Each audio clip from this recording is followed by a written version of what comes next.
Et salut à tous les amis, c'est Cryptoportage, j'espère que vous allez tous très bien, que vous avez passé un excellent week-end. On se retrouve pour une nouvelle semaine sur le marché crypto. Comme vous voyez à l'écran, la map est un petit peu dans le vert ce matin, ça fait du bien. On a eu un week-end assez chiant quand même, on va pas se mentir, où le Bitcoin globalement n'a fait que glisser pour peut-être poser un bottom un peu court terme, puisque là aujourd'hui vous le voyez on repart à la hausse. Alors on va évidemment attendre la session américaine cet après-midi qui risque d'être pas mal importante, mais pour l'instant vous le voyez, Bitcoin à 39 000 $, plus 2%, l'Ether qui repasse au-dessus de 2800, 2060 $ à peu près, plus 3%, et on a une grosse réaction sur la majorité des altcoins avec NIR qui est bien dans le vert, plus 10%, XRP plus 6%, TRX plus 10% aussi. En revanche, on a le très cher ami Crow de Crypto.com qui perd 10%, c'est dû à une news. On va en parler au cœur de la vidéo. Alors on va commencer en analysant un petit peu le Bitcoin. On se retrouve sur le mensuel, puisque d'ailleurs on a eu la clôture mensuelle, c'était hier tout simplement, la clôture mensuelle hier, plus la clôture hebdomadaire pour ce mois d'avril. Et comme on peut le constater, alors de 1 déjà on s'est encore bien fait berner par les statistiques, puisque le mois d'avril était censé être le mois le plus prolifique sur le Bitcoin, ou le deuxième mois le plus prolifique en termes de hausse. Et malheureusement, vous le voyez bien ici, on a eu un mois assez catastrophique en avril, puisque on a fait une baisse de 21%. Et si on prend au cours d'ouverture, qui est ici, on a fait 17% de baisse. Donc voilà, ça doit être clairement l'un des pires mois en avril depuis l'existence du Bitcoin. Donc c'est dommage, mais voilà, ça arrive, c'est des stats. C'est pas 100% de réussite, hein, sinon ce serait trop facile. Donc voilà, maintenant on a cette clôture qui est assez ignoble. J'aurais préféré au minimum qu'on tienne la clôture de janvier, enfin la fermeture de janvier qui était à 38 400. On a clôturé légèrement en dessous, 37 600. Donc voilà, il n'y a pas plus de choses à dire. On est toujours dans la zone de rechargement. D'ailleurs, on a clôturé pile sur le niveau Fibonacci 0,78. Hop, je vais vous le remettre histoire de bien vous prouver que je raconte pas n'importe quoi. Voilà, le 0,786 de Fibonacci. On clôture donc pile dessus, donc c'est le Fibonacci de tout ce mouvement-ci, donc des 28 000 jusqu'à 69 000 $. Donc nous sommes toujours dans la zone de rechargement. Donc pour ceux et celles qui veulent rationaliser un petit peu leur investissement, ici c'est pour moi toujours une zone intéressante pour acheter du Bitcoin au niveau du moyen long terme. On passe maintenant sur l'hebdomadaire. L'hebdomadaire, il y a un fait quand même assez fou, si je puis dire, qui est en train de se passer. Nous sommes sur 5 semaines de baisse consécutive. Il me semble que je vous avais partagé les 4 semaines de baisse consécutive qui n'étaient plus arrivées depuis quasiment 2017, il me semble, 2017, 2020, c'était quelque part par là, où on a vu 4 semaines de baisse consécutive. Et là, nous avons 5 semaines de baisse consécutive, et ça, c'est pas arrivé depuis 2014. Donc, on commence à aller chercher très très loin. Donc, est-ce qu'on va enchaîner une 6e semaine de baisse? Je pense quand même qu'on a pas mal de probabilités de au moins faire un petit rebond ici. On est donc nous sommes toujours en zone de rechargement du mouvement ici qui débute donc à 32 000 $ et qui monte jusqu'à ici les 48 000 $. On est pile dedans. Donc d'un point de vue creux et sommet ascendant, en soi le Bitcoin, il n'y a rien de catastrophique. Certes, on fait une descente très chiante puisqu'elle est assez longue, hein. Vous voyez 5 semaines finalement pour retourner dans cette zone de rechargement. Et là, ça fait 3 semaines globalement qu'on constitue à peu près au même prix, aux alentours des 40 000 $. On travaille cette zone, mais pour le coup, ça ne lâche pas. On ne cède pas les supports, on ne fait pas de grosses corrections. Donc vraiment, pour moi, je reste toujours avec un biais quand même haussier au niveau du moyen long terme, même court terme au final, puisque comme je vous dis, on est quand même sur 5 semaines de baisse, donc je pense qu'on va avoir un petit rebond qui peut se mettre en place. Donc voilà, je vois quand même beaucoup de panique sur Twitter, tout le monde devenir baissier. Et c'est quand même pas mal amplifié en fait par tout simplement le fait qu'en fait sur les altcoins c'est pas mal la catastrophe en ce moment. Je vais vous montrer d'ailleurs la Bitcoin dominance parce qu'elle fait quelque chose d'assez intéressant. Regardez, on est pile de retour sous cette énorme oblique qui est pour le coup très précise. Et vous le savez, moi en général je suis pas fan des obliques, mais là vraiment celle-ci elle est chirurgicale. Regardez, ici on a 3 touchettes parfaites. Ici c'est exactement la même chose, mais à l'inverse, elle sert de résistance. Et regardez ce qu'on est venu faire la semaine dernière. Donc, on est revenu chercher le haut de cette oblique. Le Bitcoin a performé contre les altcoins. Et c'est pour ça que les altcoins se cassent un petit peu la gueule. Enfin, c'est une résultante, hein. Ici, c'est juste le résultat de ça. C'est pas ce qui explique. C'est pas, voilà, je vous donne pas la raison de pourquoi les altcoins se cassent un peu plus la gueule. Mais en tout cas, ce que ça veut dire, c'est que les fonds, l'argent reste un peu plus sur Bitcoin. que sur les altcoins. Donc en théorie, on devrait actuellement plus chercher à acheter des altcoins, basculer l'argent du Bitcoin sur les altcoins, puisque nous sommes sur une tendance baissière sur cette Bitcoin dominance. Vous voyez bien ici le sommet, les sommets qui sont de plus en plus bas, et pareil pour les creux. Donc, et plus de ça, si vous rajoutez la trend, c'est un niveau de résistance.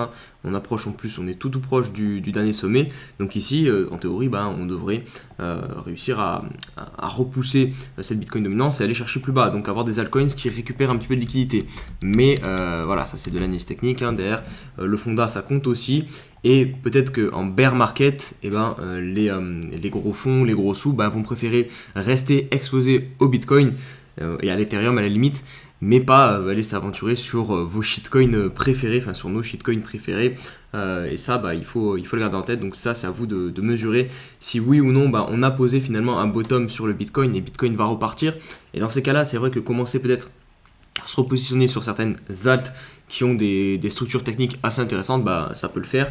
Mais c'est vrai que si on repart et qu'on descend vraiment en bear market beaucoup plus prononcé, et notamment perdre le niveau des 32 000, 30 000 dollars sur Bitcoin et aller chercher le dernier...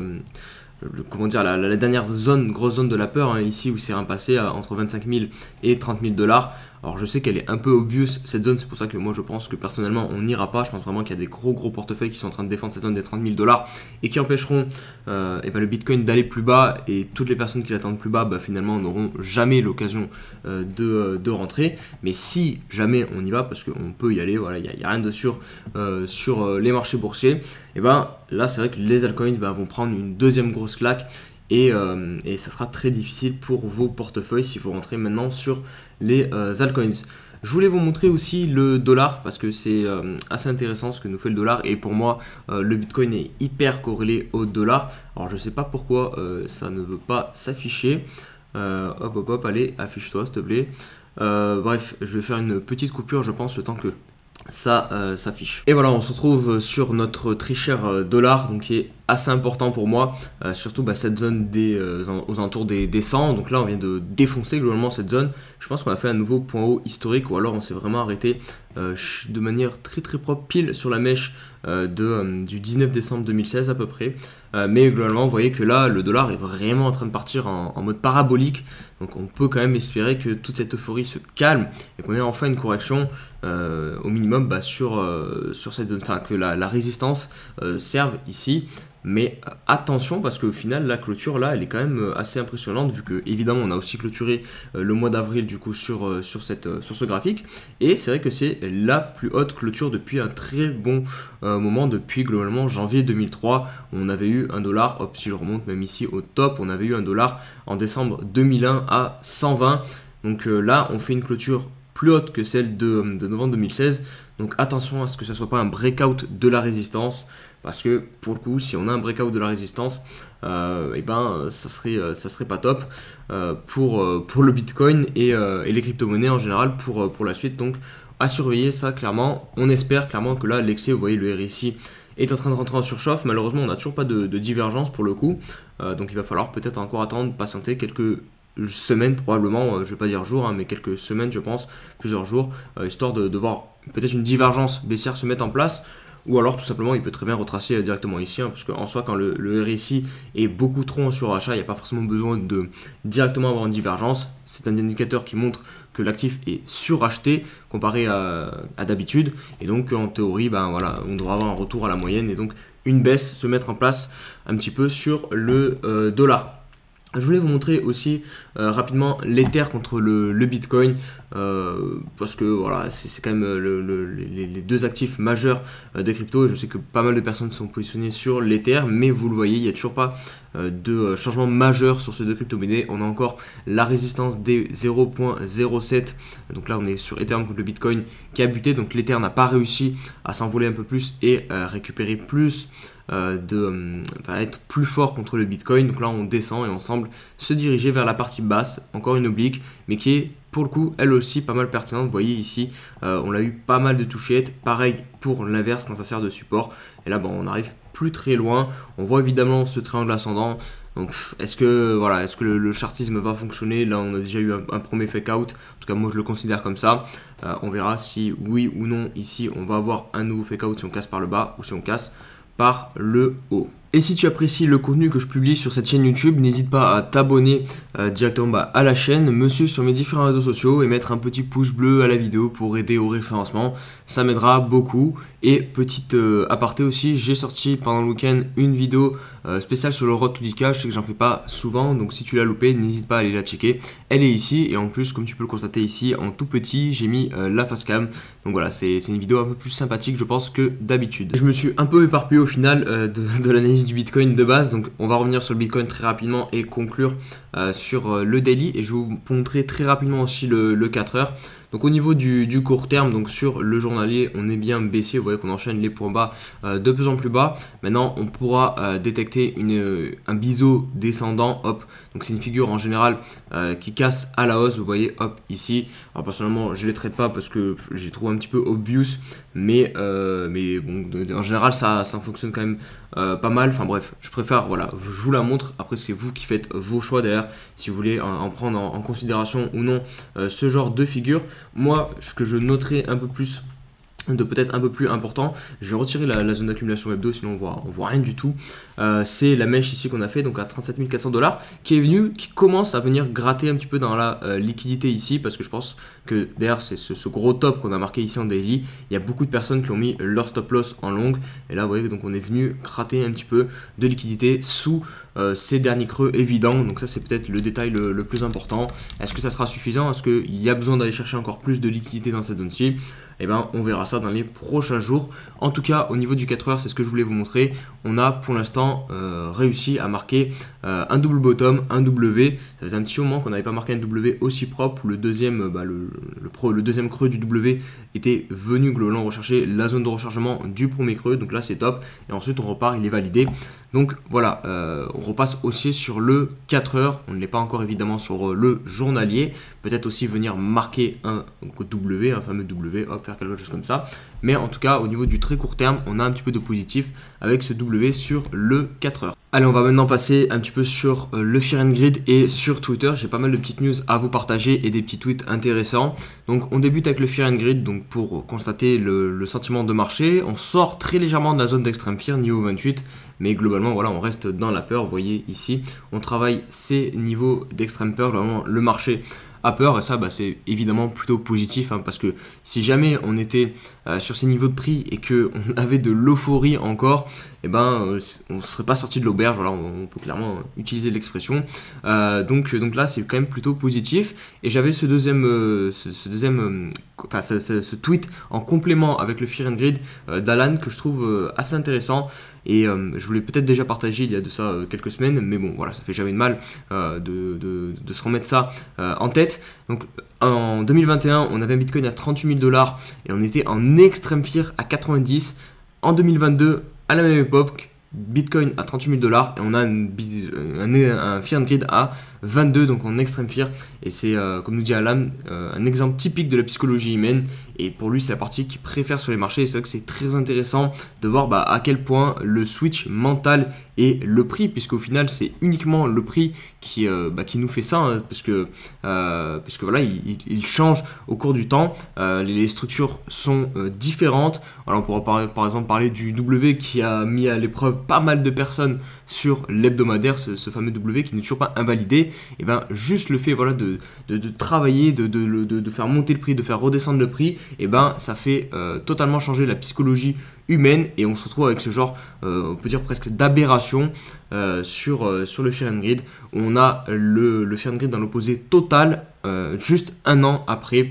Donc c'est vraiment pas mal intéressant. On poursuit avec le top 5 des coins du top 100 comme chaque lundi qui ont le plus performé la semaine dernière, et là on a des performances très très limitées, mais c'est quand même le GMT donc de Stephen qui imprime encore plus 7% et qui conserve la première place. On a en deuxième position le XDC plus 5%, TRX 3ème, Nexo 4ème et l'USD N, je crois que c'est l'USD de NIR, ça, ou je dis peut-être une bêtise, Vous me direz, c'est peut-être bizarre de l'USD qui prend un petit peu de pourcentage, mais 1% ça reste raisonnable. Des fois, avec les fluctuations et le manque de liquidité, ça arrive sur les stablecoins que les stablecoins vont prendre de la valeur un petit peu. Donc voilà, peut-être pour ça qu'on a un USDN à plus 1,64%, à moins que ce soit une crypto qui n'a rien à voir avec un stablecoin. Je sais pas, vous me le direz en commentaire si jamais quelqu'un le sait, mais personnellement je ne connais pas cette crypto, donc voilà, je ne vais pas plus en parler. Laurent Pignot qui nous parle des 5 semaines consécutives, je vous l'ai dit tout à l'heure, hein, c'est depuis 2014 que ce n'était plus arrivé, 5 semaines de baisse sur le BTC. Je vous fais rapidement un point sur ma répartition de portefeuille, comme ça je suis complètement transparent avec vous. Au cas où vous pensez que je vous ai oublié, non, je n'ai toujours pas changé ma répartition, j'ai toujours environ 20% de stablecoins. Par contre, ce que j'ai changé un petit peu, c'est l'allocation. J'étais pas mal réparti sur des altcoins. Et j'ai globalement recentré les altcoins les moins forts sur les altcoins les plus forts. Par exemple, j'ai rechargé un Atom, même si en ce moment Atom ça se casse un petit peu la gueule, mais pour le fonda, au moins je crois vraiment dans Atom, donc ça ne me dérange pas d'avoir un peu plus d'Atom en portefeuille. Donc voilà, par exemple j'ai transféré, j'avais un petit peu d'Avax, et je les ai transformés en Atom. Et donc voilà, j'ai en gros recentré mon portefeuille, mais j'ai toujours 20% en stablecoins de côté. On enchaîne avec ce petit graphique de plan B, hein, le graphique le plus connu de plan B, son stock to flow. Et c'est vrai que il commence un petit peu à battre de l'aile, hein, si je puis dire. Normalement, on aurait dû passer au-dessus de cette ligne, donc du stock to flow, tout simplement, qui est les 100 000 $. Et vous voyez que depuis le halving, on galère, on n'arrive pas à passer au-dessus des 100 000 $. Alors, est-ce que ça va se faire dans la deuxième partie de ce cycle, hein? Ici, vous voyez, on va commencer globalement à rentrer dans la deuxième partie de ce cycle, avant d'avoir la nouvelle, théoriquement, augmentation due à l'halving aussi, de stock to flow, qui nous amènera avec un Bitcoin au-dessus d'1 million de $. Et j'avais eu un abonné qui avait fait, qui m'avait mis ça en commentaire sur Twitter, et qui avait dit, punaise, en 2025, même pas un petit peu avant, on va devoir avoir un Bitcoin à 1 million de $. Et c'est vrai qu'on peut se poser la question là, c'était clair qu'au bout d'un moment, ce genre de modèle, il fallait bien se dire que c'était peut-être trop beau pour être vrai, et que petit à petit, le Bitcoin va se décorréler de ce genre de modèle. Et là, c'est ce que globalement nous sommes en train de constater. Et on va terminer la vidéo avec ce qui a un petit peu déchaîné Twitter hier, c'est l'annonce assez surprise, il faut se le dire, donc de la plateforme crypto.com, qui a donc revu son modèle sur ses cartes bancaires. Les cartes bancaires, c'était clairement pour moi le gros point fort de cette plateforme. On avait notamment la carte Ruby qui coûtait pas tant cher, aussi, super cher. Je crois que c'était à peu près 200 $, entre 200 et 500 $ à peu près de crocs bloqués pour vous procurer la Ruby et avoir 2% de cashback sur tous vos achats. Et là, on a vraiment une modification assez drastique, si je puis dire. Vous voyez ici, on a cette petite photo de Kalianji.eth qui résume assez bien ce qu'ils vont changer. Donc c'est un cashback qui va passer à 0,5% pour la Ruby, 1,5% pour la Jade qui était à 3%, la bleue qui était à 5% va passer à 3%, et la noire de 8 à 5%. Et surtout, vous voyez ici entre parenthèses, on a une limitation de cashback par mois sur la rouge et la bleue et la verte. On ne pourra pas avoir plus de 25 $ de cashback par mois sur la Ruby. Après, vous me direz en même temps, avec 0,5% de cashback, il va falloir dépenser pour toucher les 25 $ par mois. Mais c'est vrai que c'est assez drastique comme restriction. Ça survient peut-être pas aussi dans la meilleure période de marché, donc je sais pas comment ils ont géré ça. Ils ont peut-être pu attendre au moins que le marché reparte un petit peu, parce que là c'est vrai que ça vient foutre un coup dans l'aile un petit peu au jeton crypto.com. Je vais vous montrer rapidement le CRO. Hop, je vais aller dans mon bag, hein, puisque je l'ai en portefeuille, le CRO. Et d'ailleurs, je vais vous parler de ce que je compte faire. Je pense personnellement, je vais m'y mettre cet après-midi, je vais me pencher dessus toute l'après-midi, je pense. Et il y a des chances que je transfère mon bac de CRO sur une autre crypto. Concrètement, que je vende mes CRO et que je passe à autre chose, parce que pour moi, ouais, c'est vraiment un changement majeur sur le modèle donc de ces cartes bleues qui me déplaît pas mal. Au niveau de l'analyse technique, ce que je noterai, c'est la clôture qui se fait sous l'oblique ici, qui était assez propre. Vous voyez que pour l'instant on avait des touchettes vraiment parfaites, on était venu la rechercher, et là globalement on casse un peu cette structure de consolidation qu'on pouvait avoir. Alors on a clôturé dans les mèches, donc on verra si ici on réussit à récupérer et clôturer au-dessus. Là pour le coup ça sera quand même assez positif, puisqu'on aura piégé pas mal. En gros on aura sorti toutes les personnes qui, comme moi peut-être, vont vendre cette nouvelle parce que bah, ça nous plaît pas et on est dans le droit. Voilà. Si l'offre change, moi personnellement les crocs je les gardais bah, pour la carte globalement, mais maintenant bah, ça perd quand même pas mal d'intérêt, donc on verra si on réintègre ou non. Mais c'est vrai que moi personnellement je vais regarder cet après-midi. N'hésitez pas à venir sur le Discord pour en parler hein, si vous voulez, me dire ce que vous comptez faire si vous avez une carte. Vous, si vous comptez la vendre ou non, mais en tout cas, de ce que j'ai vu dans les commentaires sur Twitter et les réactions, regardez ici, je vous mets cette petite vidéo qui est assez drôle. Le mec brûle sa carte Croc directement au barbuck. Et là, c'est vrai que c'est assez étrange en fait la manière dont ils l'ont communiqué et voilà, de le sortir maintenant. Bah, je peux pas parler de déception, enfin si on peut parler de déception un petit peu, sur le coup bah, ça déçoit un petit peu, et puis voilà, n'hésitez pas à me dire ce que vous en pensez en commentaire, et ça va être la fin de la vidéo comme ça. J'espère qu'elle vous aura plu. Si c'est le cas, bah, n'hésitez pas à mettre le petit pouce bleu, vous abonner et on se va dire à très vite pour une prochaine vidéo. Allez, ciao ciao.